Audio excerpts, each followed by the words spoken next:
Alright folks, Turbine guy coming back at you. Today, we're going to talk about the 6-day rapid action trip I took to Nigeria just now. I'm on my way home in Wisconsin, and if you had watched, I did a video on the way there explaining what I thought was to come. So I'm doing a decompression video.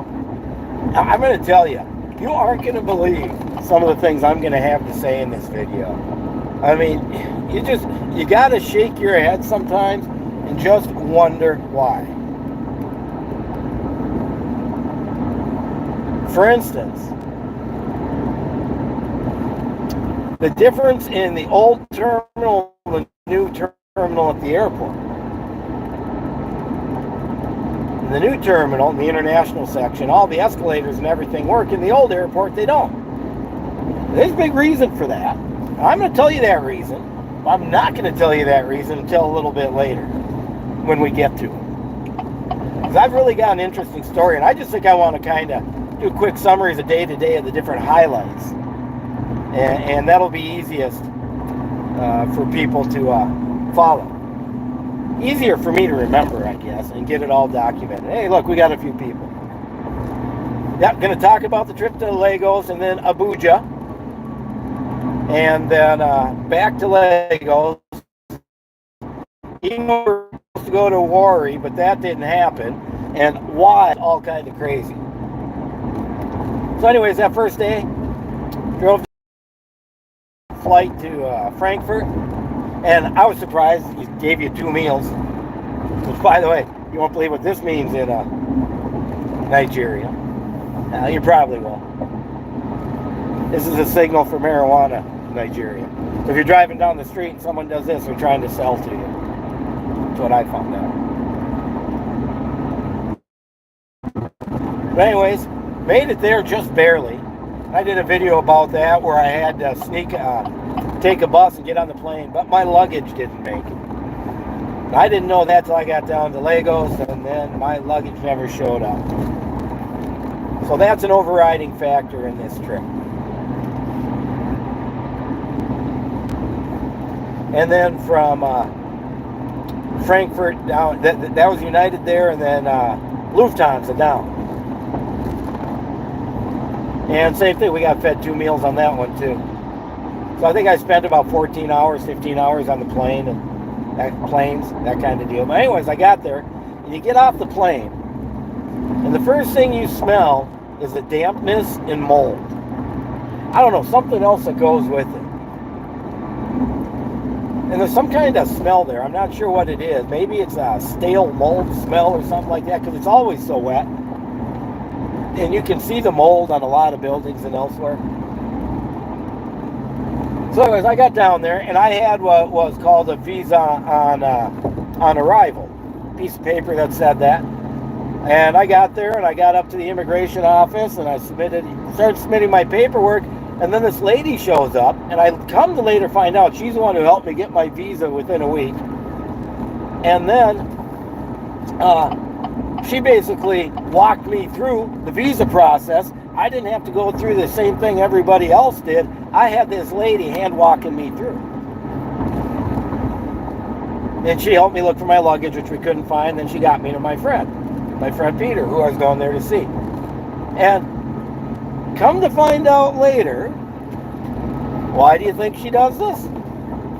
Why do you get official help like that in Nigeria? Because the wheel was greased.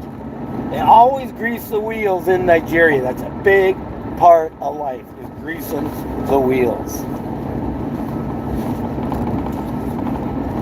So anyways, without my luggage, meant I had no clothes, nothing, and I had a big meeting the next day with the aviation minister in Abuja, which is about an hour flight. And a couple issues with that. You know, we stayed at this hotel, the something Oriental Hotel, the first night. I mean, it was okay, except there was very little water pressure in the bathroom, and I was lucky to have, I wouldn't even call it lukewarm water, but it wasn't cold. water when you get in the shower. And they have a shower thing on, a flexible one, but it's barely got any pressure, and they got a bucket and a scoop in there. So I guess you're supposed to fill those and use those. Of course, there was no shampoo, just 1 bar of soap and a small roll of toilet paper. But hey, you know what? It was clean. But it still had that same smell. Everything kind of did. And I'm not talking about the hydrocarbons. We're going to talk about that later. All the gas floating in the air there. Oh my goodness.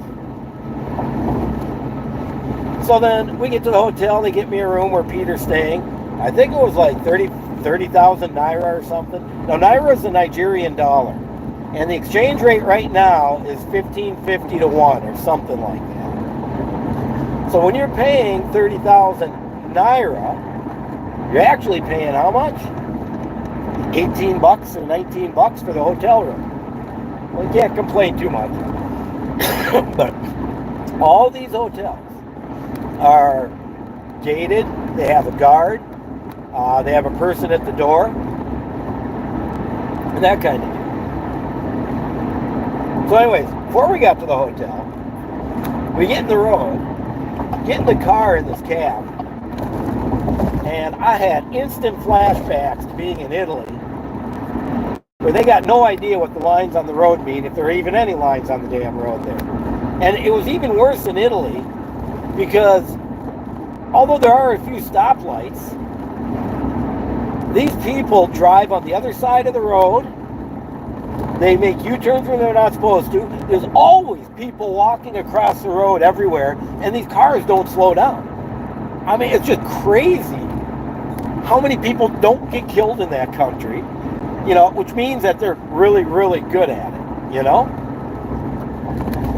Which they are. And I made a video, and it's up, showing us going down the wrong way of a road to take a shortcut to a gas station. And my guy is tooting a couple of times, here and there, just to get people's attention, let them know we're coming. But nobody's honking at him going down the wrong way in the road. It's just accepted and it's okay. Now, something else that I really never expected as much, but you would not believe how much they honk the horn. And you can hear that in the videos I do, the traffic. I've got a bunch more of them to post. I mean, just about every time I went for a cab ride, it was video heaven. And that first time from the airport, I'm like, why aren't I filming this? Oh my goodness. All the lights and the traffic. They got these little yellow cab things, 2 different sizes, and that are driving around and sneaking here and there, and motorcycles just drive where they want to. And I'm like, oh my goodness, why am I not recording this? So I started recording it. But all these horns, the horn in Nigeria, the horn is a tool of driving, just like the gas pedal and brake pedal. If you're coming up, because they drive close to each other. They don't maintain their distance. There ain't no 3 foot from a bike rule. Heck no. There ain't nothing like that. There ain't a lot of bikes, but motorcycles all over the place. There's none of that. So, it's amazing to me, like I said, how many people aren't killed, and this way of driving they've developed, nobody gets mad at each other. Some people lay on the horn sometimes, some toot, whatever it is, but nobody gets mad at each other over any of it. Well, a little bit here and there, you know, or whatever, you know, they'll wave thanks, but not very often. The only thing they get mad at is if the light's green and you ain't moving. Okay? That's what they get mad at. And then they're laying on the horn, they're all mad at you. There's a chance, boom, they're moving. And that's the thing about it. Traffic is always moving, except for the few stoplights. And by the way, those stoplights there, they're all solar powered. They have to be. The electricity is so unreliable, and I got a story about that later, it's so doggone unreliable there that they would either not be working or not be working. So they've actually got solar powered traffic lights down there, and they got a lot of solar powered street lights too. Although I didn't see a lot of solar power around. I saw some. But the traffic was one of the craziest things, and all the horn honking. There was one point when we were waiting to see the aviation minister, and I was kind of tired. I was sitting upstairs, and I was leaning my head back with my eyes shut. And Peter asked me, "Oh, geez, are you sleeping?" I said, "No, no, no." So I'm just listening to the horns outside because we're like 4 floors up with the windows open because there's no electricity in the building, and that was the only thing to do because I didn't have internet there. Although it eventually my phone started picking up internet, and believe it or not, in both Abuja and Lagos, I could be driving around in the cab downloading YouTube videos. It was super cool. I had no idea why. You know, the hotels had internet. So anyways, we get to the hotel, and the generator's running. Of course the generator's running because there's no power. Big generator. And we get in and stay the night, no big, except that I had no clothes, I had a big meeting. So we had to go out to the shopping mall where we, it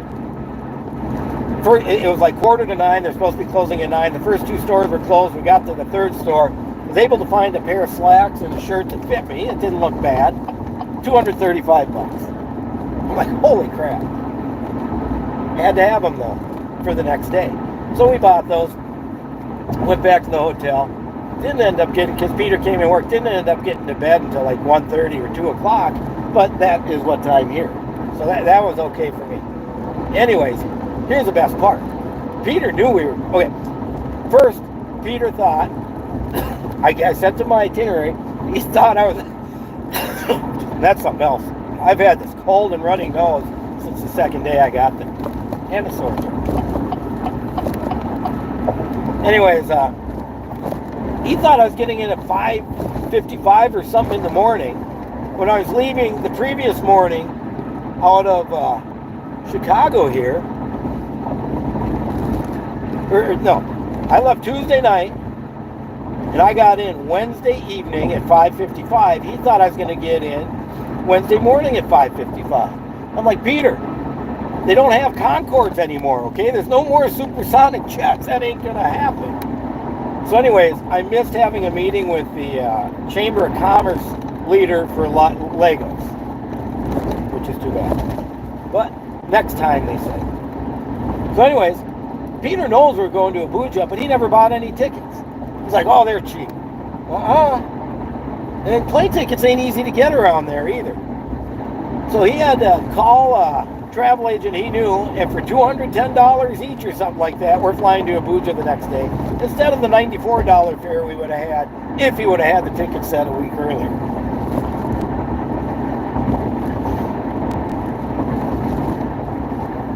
So anyways, we got there. I made a video called Boarding Air Peace. It's gotten a lot of views, just a little 15-second deal. But it is a 737, an older one. It's not one of those new Maxes, so you ain't got to worry about crashing.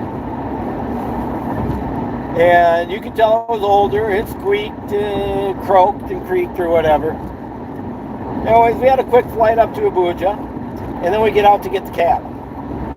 And then there's Peter talking to a guy about standard rate. Right? 15,000 Naira. 15,000. And Peter's like, no, no, no, no. You don't raise that because I got a white man with me. You give me the regular rate. And Peter said that a couple of different times, thinking that people are going to be charging more because he was with a white guy. So as they came to agreement on 15,000, went out there, ended up getting in this old, didn't realize it was so beat up car. And then the guy wanted more. He wanted 18,000. And Peter's getting out and said, no, no, I'm not paying that. And there was a big argument for a while over it. And basically, no, it wasn't 18,000. It was, I think he wanted another 1,000. No, 1,500 or something. Anyways, they were arguing over $1. Okay? That's what they were arguing over.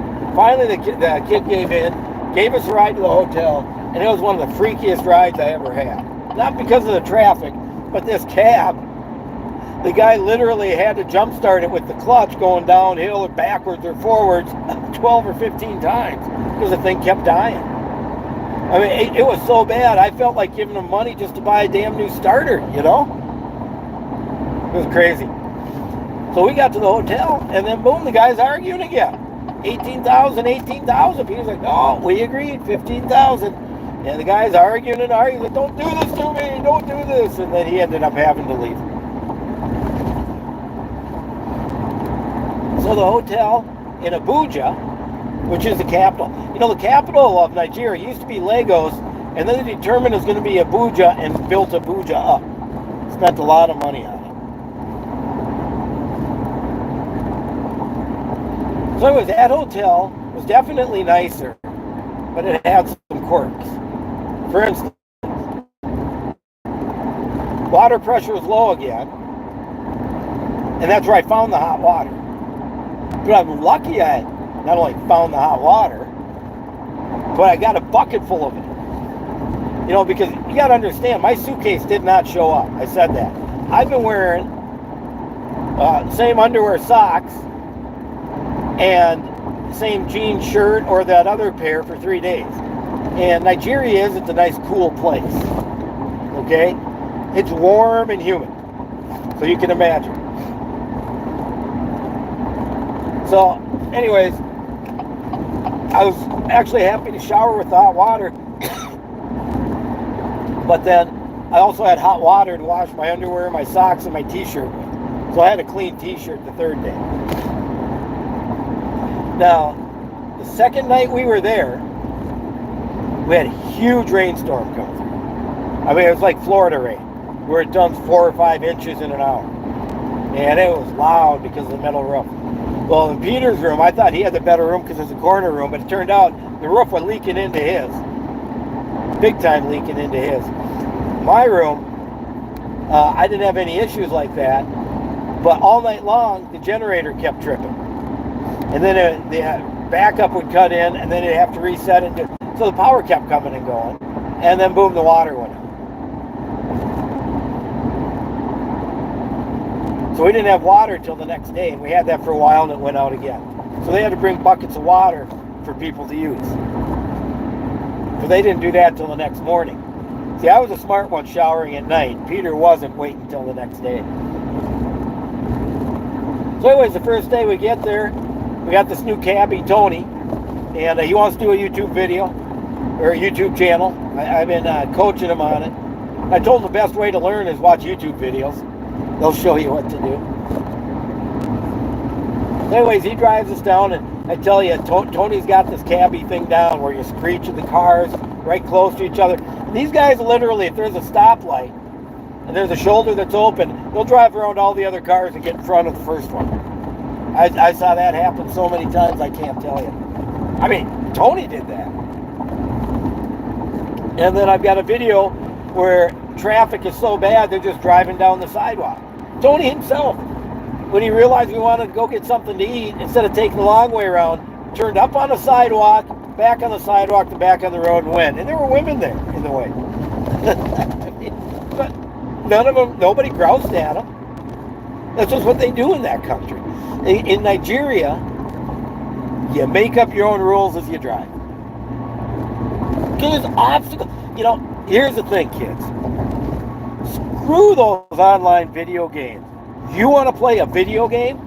You go get yourself a cheap little beater car and you try driving in Lagos. You try driving in Abuja. You're going to find out what it's like to play a real video game. I told this kid, Tony, you put a GoPro 360 up on your car, you're going to have video all day long. You're going to have millions of views. You can make a lot of money. Because he's like, I want to get out of this country. So this is how you do it, buddy. So anyways, he's connected with me on WhatsApp. So if he needs advice, I can help him out. Oh, it's something I forgot to mention. Oh, no, because, yeah. When we flew to Abuja, oh my God, is this story ever crazy? Except Peter had to get last minute tickets. He did. And it's because of his nephew, who's an immigration agent. And this, I had no idea of this at the time. Put it together as I go. And this immigration, tall guy, a little imposing looking, very soft spoken. They're all soft spoken. All soft spoken. And sometimes it's hard to hear them. So, you know, you gotta excuse me. Anyways, he helped them get these tickets and all that. And then this is in the domestic terminal, not the international. Huge difference between the international terminal and the domestic terminal. Big difference. A lot more money in the international terminal. Domestic terminal, small. You pretty much get to walk out to your airplanes and back on the tarmac. Carry your stuff. Sometimes they'll bring you in a bus. I got video showing all this. So anyways, we finally get our tickets. Peter finally pays for them. And we get this is it, the international terminal. So we got to get a ride. We get it all the way over to the domestic, which is crazy.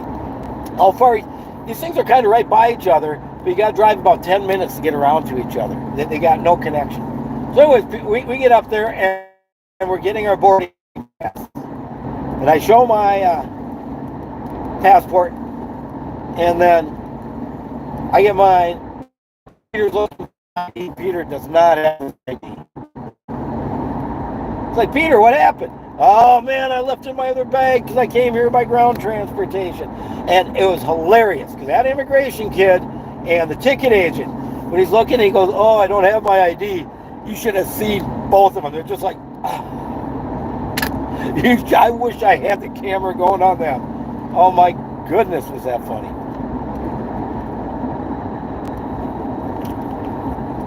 Hold on, I'm getting it out. So anyways,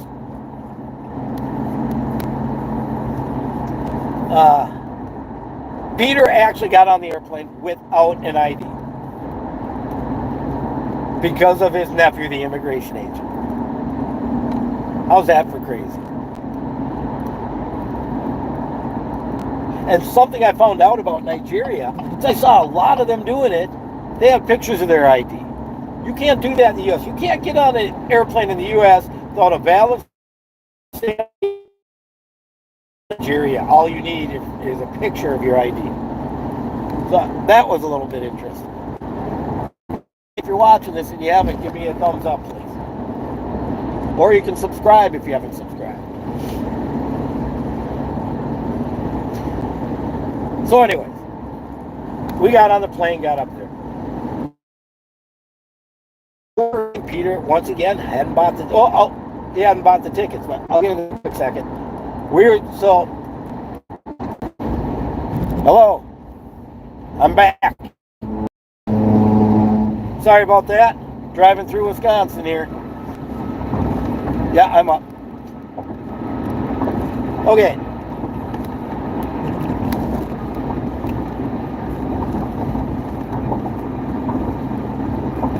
Well, I'm up. Jesus. Anyways, we're back on. Sorry about that. That's what happens in Wisconsin. Aviation minister put us onto a subordinate who is going to help give us the opportunity to be involved in bidding for some projects there to light up the airports and their rural things off grid. So that's real exciting. So that was a very successful day in meeting, no matter how long we took. That's where I was sitting there listening to the horns for about an hour. So anyways, we got back to the hotel that night, got dinner, whatever. And that's when I realized I need to be really filming a lot of this driving. So the next day, we were supposed to meet with the senator, Delta State. And the senator refused to answer Peter's phone call, and Peter found out later why. You got to understand, Peter and his friend, professor and ambassador, the excellency and ambassador, he was an ambassador to another country, helped get this guy elected senator. And it turns out that Peter's got another project in mind with the lumber mill, and told the senator about it. And the senator wants to take that project over and make the money for himself, so he wouldn't meet with us. So politics played right into one of the meetings we were supposed to have. That's pretty crazy.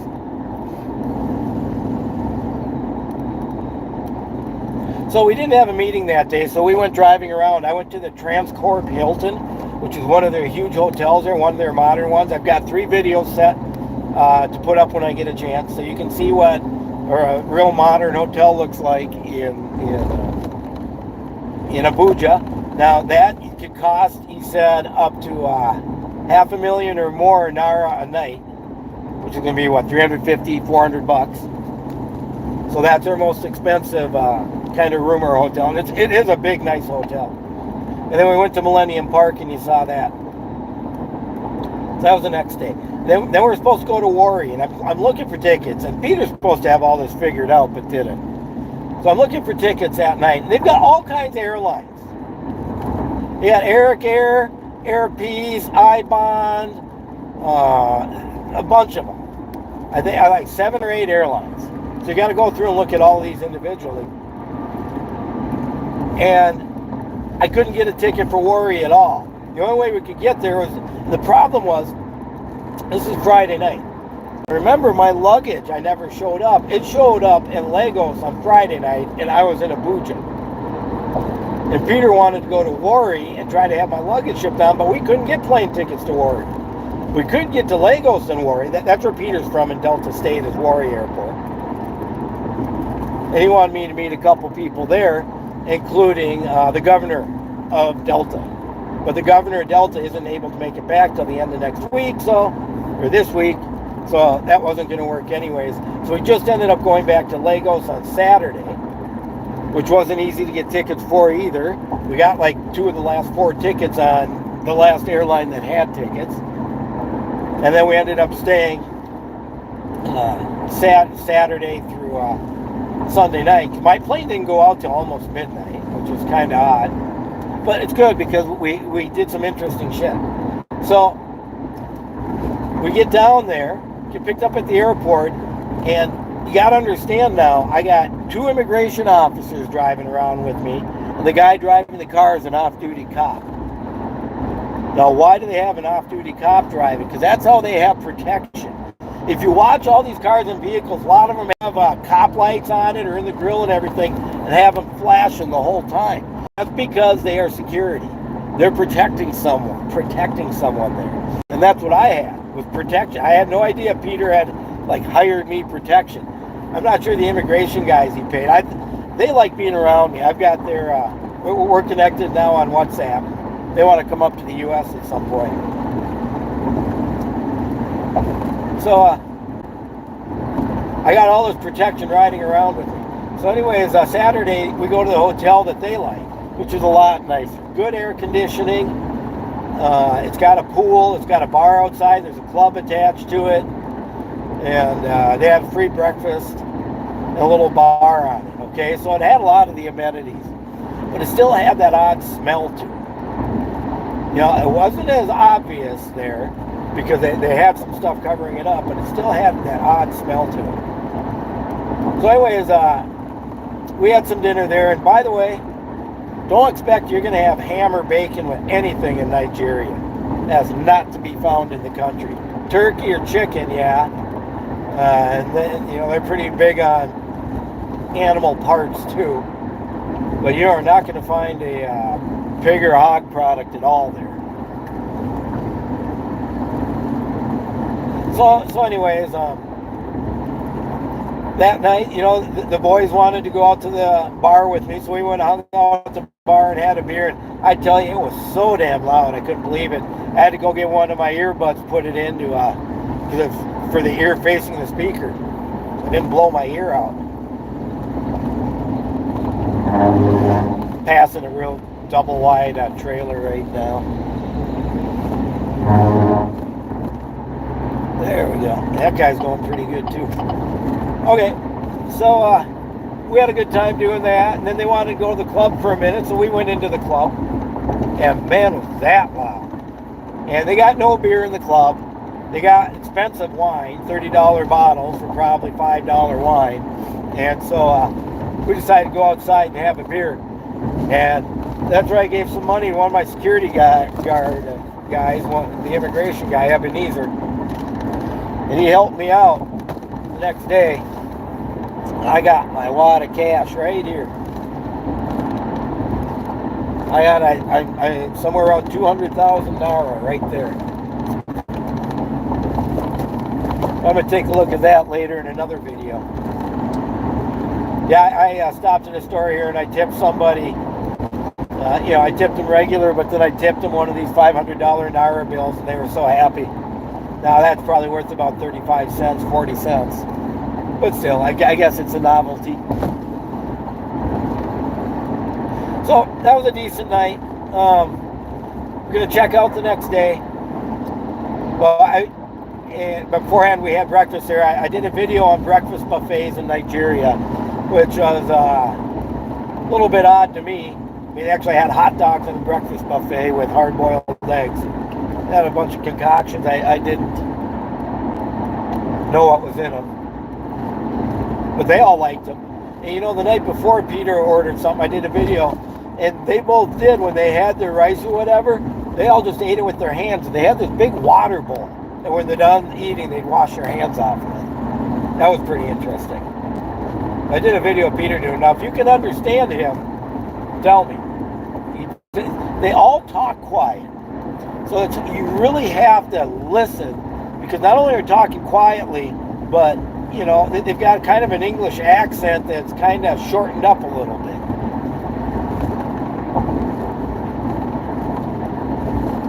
I guess that's their part of, you know, just the type of people they are. So anyways, the next day we were going to go to I thought we were just going to the airport, and the immigration guys picked me up and, hey, we want to bring you to a museum, and it's their national folk hero, Mello. I think it's Mella. Maybe it's Mella or Pella. I can't. I got videos coming. Anyways, we ended up going to this one place and had to bribe this guy $10,000 or 10,000 naira to bring another guy over to tell him we could go through the museum, kind of deal, to get us there. That was interesting. And that place is a big concert hall. They want me to come there when they got a big concert going. And right outside that is where they're all selling pot, right on the street. If you go driving by and they give you this, that means you want some weed. No, that's what they do. I didn't want to film that, though. That might be a little dangerous. So we went over to this museum, and they've got the guy's tomb there now. He died in '97, and he was a civil rights hero, and he used his music to accomplish a lot of it, and his activism. The day that they arrested him to put him in jail was the day they threw his mother off the roof of the house he lived in, which is now the museum. So she died that day, and he went to jail. I'm not sure how long or what the outcome was, but he ended up dying in '97. Now, he had 2 wives, but then he married 27 women one day. All in one day, he married 27 women.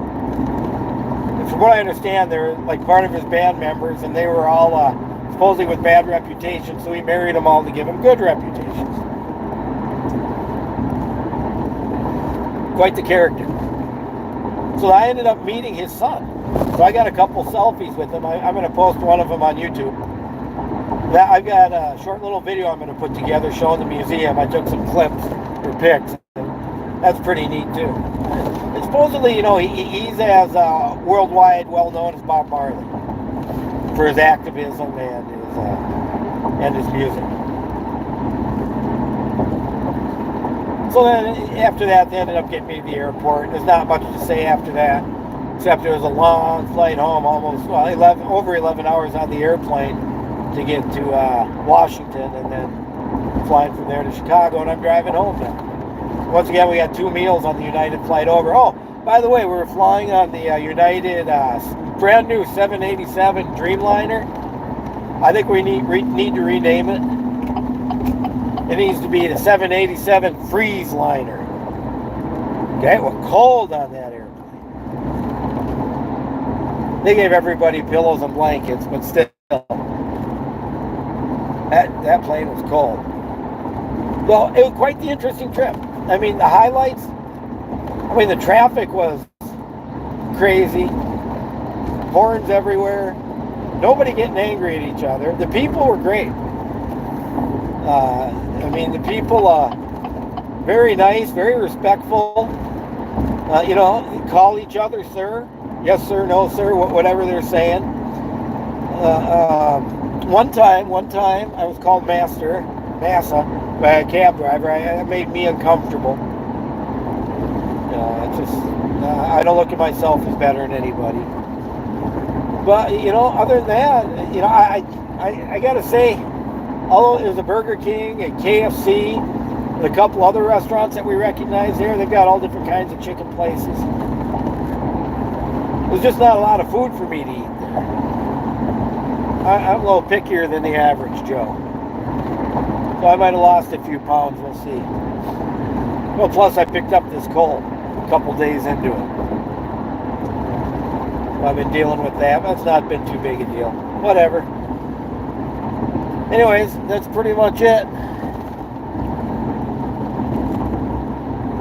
Oh yeah, I'm enjoying a couple things right now. I'm enjoying the AC in a bumpy road in Wisconsin. Because their roads there, oh my goodness. One thing they do is they put speed bumps.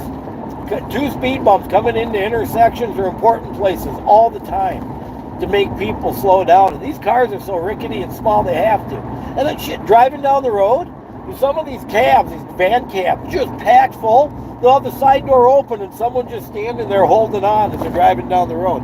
You'll see that in some of the videos too. And then they'd have people literally sleeping on the side of the street. I just posted a video about that.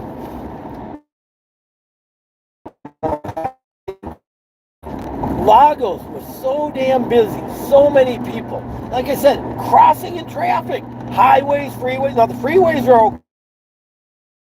The back roads, some of them were okay, but some of them were just terrible. Like I can't even explain. I mean, you had to just one road, huge potholes that just filled in with big rocks. So I mean, it might have helped, but he's still going over it at 2 miles an hour. And the vehicles. That's something else, the vehicles. Oh, okay, a couple other quick things. It certainly seems that in Nigeria, maintaining or repairing an item once it's been produced is of no concern. The airports are a perfect example. Terminal 1 in the international airport, not an escalator works. It's damp, it's got water leaking everywhere, it smells, the air conditioning's maybe half-ass in parts. We go to the new one and everything works, because it's new. So maintaining or repairing stuff is irrelevant. Another one is dealing with mold is nothing to be concerned about. There is mold everywhere. You can smell it. That's why I said I'm not sure if the smell there is like a stale mold smell that just gets into stuff and stays into stuff. I'm going to open my suitcase when I get home. I'm not going to open it until my wife gets a chance to give it a sniff and see if she can smell it. Maybe I should film her just to see. So that was crazy to me. You know, because these cars on the road there, the cabs, the vans, I mean, they're spewing smoke everywhere. You can smell that. Very few of them are operating properly. Hydrocarbons in Lagos just permeated the air. I don't know if any of you know Sushere up in Minnesota. He used to be on Garage Logic on the radio. Now he's got his own podcast, whatever. One of his favorite sayings is, the smell of hydrocarbons in the morning. Well, I challenge you, Mr. Sushere. I challenge you to go to Lagos and say that at any time of day. Because that city's the 3rd busiest city in the world. And I believe it. Because there's always a bunch of people moving. Always. Oh, a big thing the staff, she was going to move my little handbag there. Plop! Plopped her before I could say a thing. Plopped it on top of her head and started walking. But, I mean, people carry real big, heavy shit on top of their head there. That was pretty crazy. Male, female. Mostly females, but... And then, of course, there'd be people at intersections selling stuff. Now, I said earlier the Naira's worth about 1,500 to 1. So everything we're doing, you know, a beer at the restaurant, 1,700 Naira, 2,000 Naira. But you can get it at the grocery store. I got a video of the grocery store. You can get there for 300.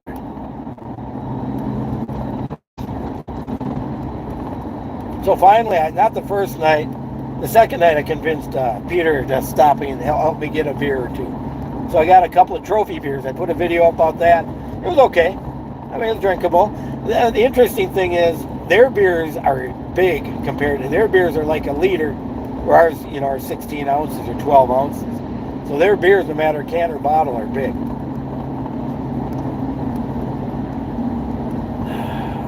What else? Like I said, they're a quiet, mild-mannered, respectful people. Very helpful if you need help. Very unique society and culture. Like I said, when you're driving, you make up the rule as you go.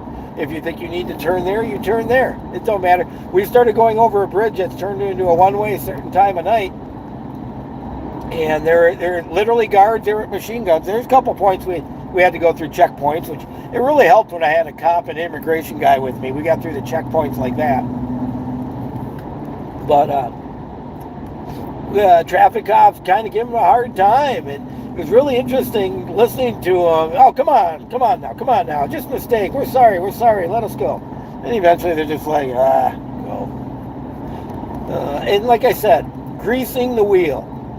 That's huge in Nigeria. I had to do it some. I was at the airport. I went in to use the toilet. I saw this lady sitting out there, and I realized she was clean. And, she was on a charge of clean. And they were nice and clean. And on the way out, she said something. I couldn't hear her because she was so soft-spoken. I said, what? She said, oh, no tip for me? I said, oh, yeah, sure. And I gave her 500 naira. But that's part of how they live. When I got on the plane, I talk about that in one of my videos. Once the customs lady saw I had this, oh, you're a good man, look at that. I'm like, oh, it's for when I come back. And she goes, okay. Next thing she goes, okay, you're a good man. You come with me. And she didn't do this for anybody else. She grabbed my bag and she walked it all the way up to where the place was I was supposed to go. And I had to tip her 1,000. And then just happened to be another customs guy standing right next to her. And he's like, what, money? So I gave him 500. And she carried me to a place where nobody could see it happen. Like, she knew exactly what to do. And you don't think that those people there know what's going on? That's just part of the deal. But they saw a white guy with a lot of money. I'll get a tip out of this. And then when we went to get my luggage, damn, did that ever suck? So we get back from Abuja. We got to go to the international terminal before the hotel. And we get up to park somewhere. And they let us park where we're not supposed to park. And there's a couple guys out there waiting, and Ebenezer goes in there with me. We literally walked around that damn airport 3 times. People telling us here, there, go there, oh, downstairs, upstairs. Got the Lufthansa office, it was closed. Finally, we got through the right checkpoint to the place it was supposed to be. There was a bunch of bags out and around, it wasn't there. And then it's like, how do we get someone here? And then one of the guys like, oh, someone will come. And no one was coming. And some other guy was walking to another door, and Ebenezer's like, I'm going to talk to him. And he was the guy. So if Ebenezer went and got to talk to him, who knows how long we'd be. But we're like an hour walking around that. I must have walked 4 miles. I know that airport better, probably a lot of the employees now. We finally got my bag. I could almost cry at that point. Because, man, I got fresh clothes. Holy Christ. But anyways, when we got out to the vehicle, loaded all up, there were 3 parking guys there who were in charge of not letting anyone park there. They had to go pay all them off because they let them park there. There's more than one checkpoint that you're supposed to pay going through, and we never had to because either the immigration guy or the cop showed their badge. Cop shows his badge at any checkpoint, he just gets to get through. Doesn't have to pay, doesn't have issues. It's not a badge, it's just a card, but still. Kind of crazy. Grease the wheel.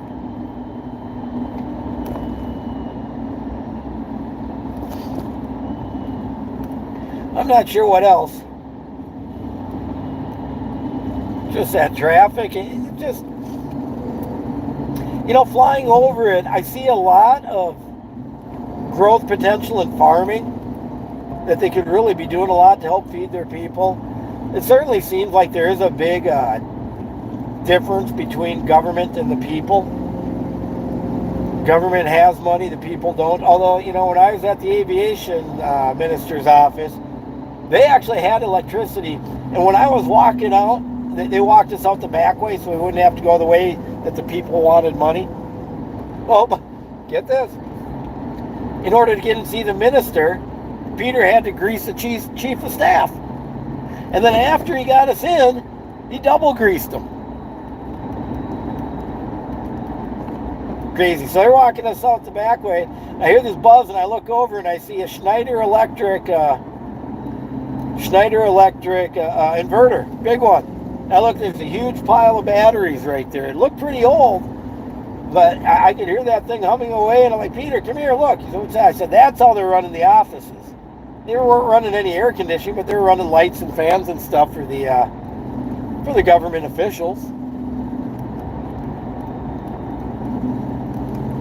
So some places do have power like that. You know, not a lot. I'd say the biggest surprise was that I could drive around in the cabs and have Wi-Fi, so I could do a YouTube short, upload it, and start doing another one pretty quickly. So I was surprised that there literally is Wi-Fi in the cities for everybody for free. At least there was for me. I don't know what else to say. Oh, the TV. Haven't talked about the TV yet. It was quite interesting. They had a lot of language on the TVs, Arabic. Because, you know, I'm not sure the real number, but Nigeria is maybe half Muslim. A lot of people walking around in Muslim garb. And I've got a bunch of pictures of Nigerians, especially like at the airport, that just show the colorfulness of the stuff they wear. And they'll wear these like real light slacks and these long, light dressy things that are long sleeves with a hat. And they do that for two reasons. One, because they're light and airy to keep them cool, and the other is to keep the moisture in their body so you don't dehydrate. Oh, as for water, there's bottled water everywhere there. So they don't drink the water, but bottled water. Now, I never got sick, and I just did bottled water and beer. So anybody else, you're safe doing that. But the TV, they had one Arabic station which would have like Arabic soap operas, which is really interesting because it's not like the Muslims you think of over in Afghanistan. It's modern Muslims that kind of look like Americans but still Muslim. It was interesting. They had Telemundo on, which of course is Spanish, but they had it with English subtitles or dubbed English. And TV in Lagos wasn't too hot at all. The funniest part is Lagos and Abuja, the one channel you can get in really well is CNN. You get CNN tight everywhere. Of course, they claim they're the most watched news channel in the world, but there's millions of people in Lagos. And then up in Abuja, they actually had two movie channels which showed modern American movies. So, you know, you had something to watch up there, but you weren't going to watch Frasier or Sanford and Son or Law and Order or any of that stuff over there. No. Not unless you get a satellite dish. I can't think of much else. Our one cabbie when we were in Abuja, one day was just wearing socks and the next day just going around in his bare feet. These people are poor. They literally are poor. The one waitress worked for $70,000 naira a month, you know, $40 a month. $40 a month. They get paid monthly. She works for a month for $40. It's like 2 hours, 3 hours, depending what you're doing around here.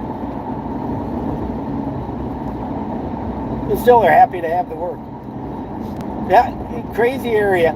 And I'll just keep saying this. A lot of people don't understand the world's different than what we live around here. But it is a completely different world. Completely. Now, I just saw one side of it.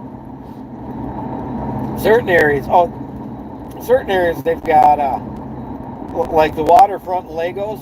You know, I saw pictures, never got down there, but there's got a lot of nice buildings and it's a real nice waterfront. And you go south a little ways, and you've got islands with beaches and stuff.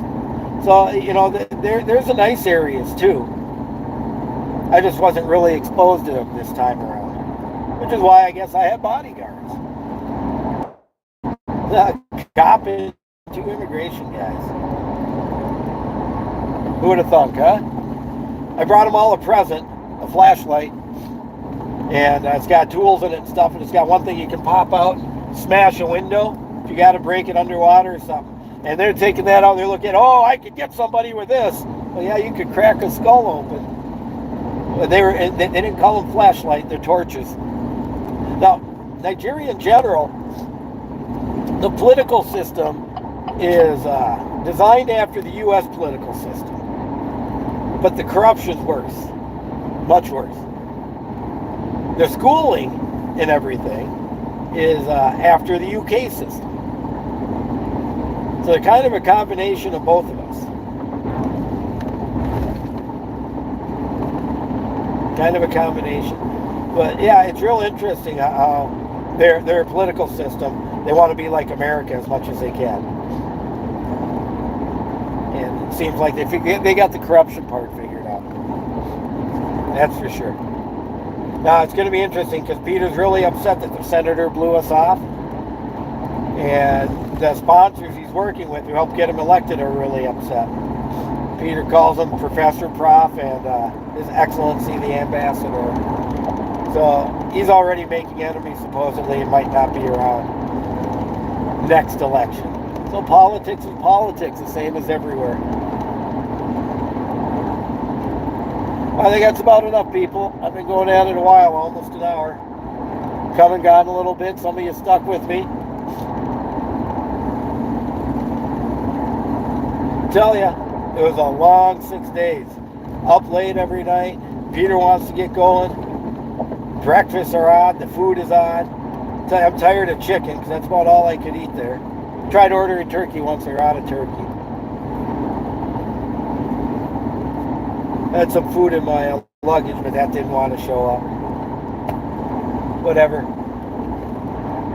was an interesting trip. I made good friends.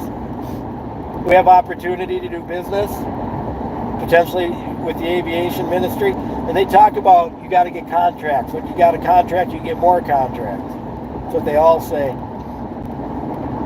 Yeah, the immigration guys want to come to Minnesota. Who knows? Maybe they will.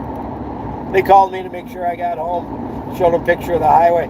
This road would amaze them. Definitely would. Anyways, you want to know what went on in Nigeria? I documented it all. I've got tons of videos showing you different aspects of what I saw. I got more to put out in the coming week or two. And then you can, although you can see stuff in the video, this is why I did this, because trying to get across all the different emotions and feelings and things I saw is nearly impossible just through a few videos. You got to explain some stuff to people sometimes, you know. But like I said, I made new friends. But we'll see what happens. They want me to come back. I'm supposed to go and meet the governor of Delta, Chamber of Commerce, some other people. We'll just have to wait and see.